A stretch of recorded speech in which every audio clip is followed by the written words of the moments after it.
Hi అండి, బాగున్నారా? మరి నేనైతే బాగున్నాను. మీరు కూడా బాగుంటారని నా ఆశ. అందరం బాగుండాలి. మనం అందరం కలిసి సమాజంలో భాగస్వాములమే కాబట్టి మరి మన కుటుంబాలతో పాటు మన సమాజాన్ని కూడా బాగు చేసుకోవడానికి మనలాంటి సీనియర్ సిటిజన్స్ అందరూ కూడా మరి ముందుకు రావాలి. మన కుటుంబాలలోని పెద్దలుగా మనకున్నటువంటి స్థాన విలువను బట్టి మన కుటుంబంలోని చిన్న పెద్ద కోడళ్ళు కొడుకులు బిడ్డలు అల్లుళ్ళు వారి పిల్లలందరూ కూడా మనం కొంచెము విద్యను డెవలప్ చేయటానికి, విద్యలో వాళ్ళ మనస్సు స్థిరంగా ఉండడానికి కొన్ని మోరల్ విషయాలు కూడా వాళ్ళకి చెప్తూ ఉండాలి. స్కూల్లో పాటలు, మరి ఆటలు, మరి కొన్ని స్లోగన్స్, మన్ని నినాదాలు మంచిగా మరి అన్నీ భక్తిపరమైనవి గూడా, చదువుపరమైనవి గూడా, భవిష్యత్తు పరమైనవి గూడా మరి చెప్తూ ఉంటారు. దానికి జోడించి మనం కూడా కొంచెం అప్పుడప్పుడు వాళ్ళని కదిలించినట్టయితే పిల్లలు తప్పకుండా ఇంకా వేరే వేరే దాంట్లో మనసును అక్కడ వెళ్ళకుండా మరి దీంట్లో మరి స్థిరంగా ఉండేలాగున వాళ్ళకు తెలివిని అభివృద్ధి పరుస్తుందండి. అదేవిధంగా చూడండి, మరి ఇప్పుడు ఒకటి అండి, ఏదైనా కూడా జీవితం అంటే ఒక కొంతమందికి ముళ్ళబాటగా ఉంటుందండి, కొంతమందికేమో పూలబాటగా ఉంటుంది. దాన్ని మనం ఏమంటాము? ముళ్ళబాట అంటే మన కష్టాలు, కష్టాలతో కూడినటువంటి జీవితం అన్నమాట. కానీ కొంతమందికి పూలబాట, పూలబాట అంటే ఏంటి? ఎప్పటికి వాళ్ళు సుఖంగానే ఉంటారండి. పుట్టినప్పటి నుంచి తల్లిదండ్రుల దగ్గర గారాబంగా పెరగడము, మరి బట్ట పొట్ట, మరి జ్యువెలరీ కానీ ఎవ్రీథింగ్ వాళ్ళు అడిగినేని వాళ్ళ ముందలు వచ్చేలాగా ఉంటాయండి. మరి కొంతమందికి మాత్రము తినడానికి తిండి కానీ, మరి కట్టడానికి బట్ట కానీ మరి ఎంతో ఇబ్బందిగా వాళ్ళ జీవన విధానం ఉంటుందండి. మరి అందరిని దేవుడే సృష్టించినప్పుడు ఈ భేదాలు ఏంటి అని మనం క్వశ్చన్ వేసుకున్నట్టయితే ఏంటది అంటే పూర్వజన్మ సుకృత ఫలితము అంటాం. మనము పూర్వజన్మలో సుకృతము అంటే మంచి కృత్యాలు, మంచి పనులు, మంచి క్రియలు మనం చేసినట్టుగా ఉంటే ఈ జీవితంలో కూడా మంచి పువ్వుల లాంటి జీవితం ఉంటుంది అని అర్థం.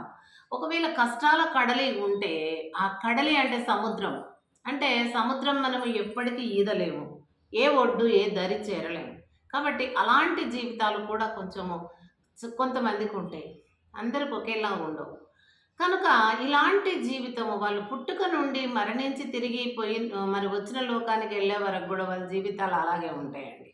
కానీ మరి ఎందుకు వాళ్ళ జీవితం దేనితో పోలుస్తాము సుకృత ఫలం అని అంటే, పూర్వ జన్మలో మనం ఎవరినో ఇబ్బంది పెట్టడము, మరి భగవంతుడు మనల్ని మంచి పనులు చేయటానికని ఇక్కడికి పంపిస్తే మనము ఇతరులందరూ అందరూ కూడా మరి ఆయన సృష్టి అంటే ఆయన బిడ్డలము అని అర్థం కదా. ఇప్పుడు మన పిల్లలు మనకెట్లనో సృష్టికర్తకు కూడా మనం అందరం ఆడ మొగ అనే భేదం లేకుండా ప్రతి సృష్టి ఆయనకు మరి బిడ్డతో సమానమే. అలాంటప్పుడు మరి కొంతమందికి ఇలా ఎందుకు అనంటే, మనము ముందు జన్మలో ఇతరుల మరి భగవంతుడు చెప్పిన ప్రకారం నడుచుకోకుండా మన ఇష్టానుసారంగా నడిచి మన ఈగో, మన స్వార్థము, మన కక్షలు కార్పణ్యాలు వీటిని సాధింపుగా తీసుకొని ఏ మనిషిని భరించలేక, ఏ మనిషిని తట్టుకోలేక, ఏ మనిషి అభివృద్ధిని తట్టుకోలేక, వారి యొక్క అందాలను కూడా అంటే దేవుని సృష్టిలో అందరూ ఒకలా ఉండరు, కొంచెం అందమున్నా తట్టుకోలేక మరి ఏదో ఒక రకమైన జలసిగా ఉండేటటువంటి వాళ్ళనమాట.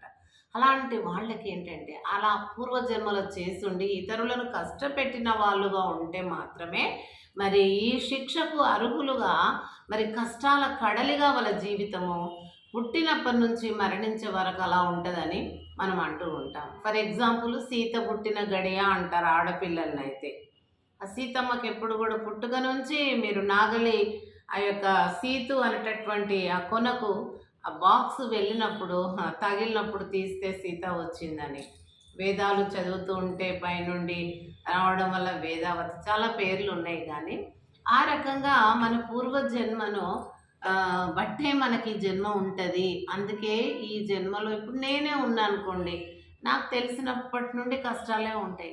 కానీ కష్టాలన్నీ కూడా మరి భగవంతుడే ముందుండి నన్ను నిర్భయం అనేది లేకుండా నిర్భయంగా మరి ఆ దారి నడుస్తూనే ఉన్నాను. ఆయన ముందు ఉంటూనే ఉన్నాడు.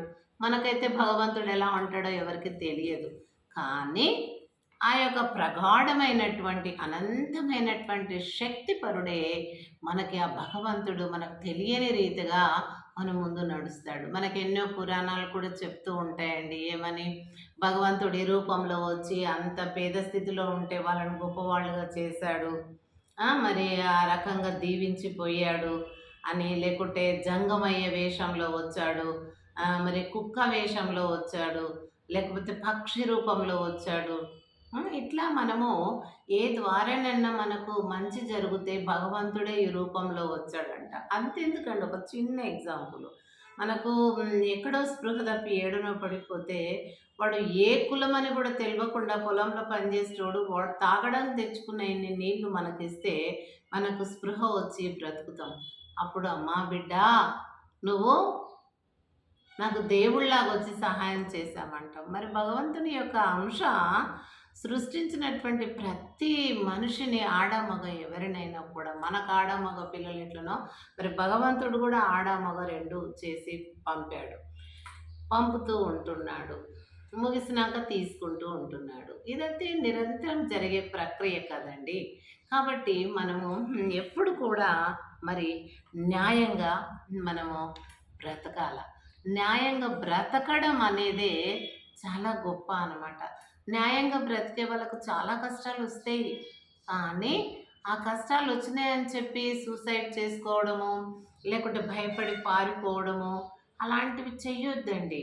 అది భగవంతుడా నాకు ఎందుకు పెట్టావో ఈ శిక్ష, ఈ శ్రమ, ఈ కష్టము, ఈ బాధ నేను తట్టుకోలేకపోతున్నా, తాళలేకపోతున్నా, మరి నన్ను ఎందుకు గుట్టించావో భగవంతుడా, మరి ఇది ఏ రూపంలోనన్నా నువ్వు నన్ను ఇది ఆదుకో, ఈ సమస్య నుండి నన్ను మరి ఒడ్డు చేర్చు, మరి ఈ సమస్యలను దాటివేసేటటువంటి మార్గం చూపు అని భగవంతుడికి మనము మొక్కుకున్నట్లయితే, మరి ఆ రకంగా మనము భగవంతునిలో మరి తపస్సు చేసి మునీశ్వరులు అలాగే కదా దైవ జ్ఞానాన్ని పొందారు. మనం కూడా మరి ఆ భగవంతుడు కనబడని ఆ భగవంతుడు మరి మన చుట్టూ ఎప్పటికి కూడా గాలి ఏ విధంగా ఆవరించి ఉంటుందో, భూమికి మనకు శ్వాసగా ఉంటుందో ఇచ్చాడు కదా ఆక్సిజన్, మనకు ప్రాణవాయువు. మరి అది మనకి ఎందుకు ఇచ్చాడు? మనం జీవించటానికే. అది ఉన్నంతసేపు మనము ఆ గాలిని పీల్చుకున్నంతసేపు మనము ఏ సజీవులుగా ఉంటాం.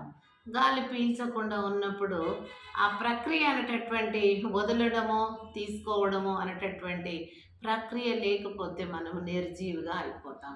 కాబట్టి కొంచెం మీరు తెలుసుకొని మన జీవితం చాలా సూక్ష్మమైనది అని చెప్పి మనము ఆ యొక్క జీవితాన్ని మరి భగవంతుడు సృష్టించిన భగవంతునికి ఇష్టమైనటువంటి బిడ్డలుగా, మరి ఎన్నో పురాణాలలో చూస్తాం మనము. ఎంతో మందిని మరి అది చేశాడు దేవుడు, ఎన్నో పరీక్షలు పెట్టి మరి చెప్పిన ప్రకారంగా నడుచుకున్న వాళ్లకు చాలా దీవెనలు ఇచ్చాడు. మరి ఆ రకంగా అన్యాయంగా ఇతరులను ఇబ్బందులు పెట్టినటువంటి వాళ్ళను రాక్షసులను పిలుస్తాము. మరి వాళ్ళను దేవుడు, ఆ భగవంతుడు నశింపచేశాడు కదా.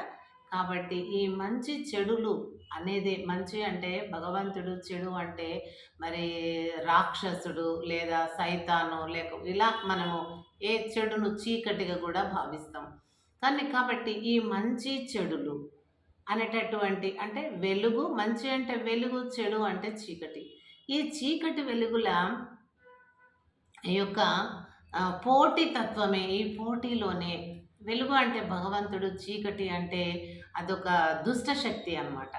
అంటే దయ్యం అంటాం, సైతాన్ అంటాం, ఇక రకరకాలుగా రాక్షసులు అంటాం. కనుక ఈ దుష్ట శక్తికి మరి భగవంతునికి ఉన్న పోటీ లోపల పరీక్షలు ఎదురవుతాయి. మరి మనం కష్టపడి మరి తెలివితో మరి వాటిని దాటుకుంటూ అది మళ్ళీ ఆ భగవంతుని సహాయం కోరి ఆయన సహాయంతోనే మనము వెళితే కొంచెం కష్టం వచ్చినా ఓపిక బట్టి ఆ సమస్యను మనల్ని భగవంతుడే దాటిస్తాడు. కాబట్టి ప్రతి ఒక్కరు ఇది గమనించవలసిన విషయమని నేను కోరుకుంటూ, నా ఛానల్ మరి జిపిఎల్జిసిని మీరు ఆదరించండి, సబ్స్క్రైబ్ చేయండి, లైక్ చేయండి, మీ అమూల్యమైనటువంటి కామెంట్స్ ద్వారా మరి నాకు సలహాలు ఇవ్వండి. మరి అదేవిధంగా సమాజము నేడు నాడు ముచ్చట్లను మనం కంపారిజన్గా కలుపుతూ చేస్తూ మనం మాట్లాడుకుందామండి. Thank you so much.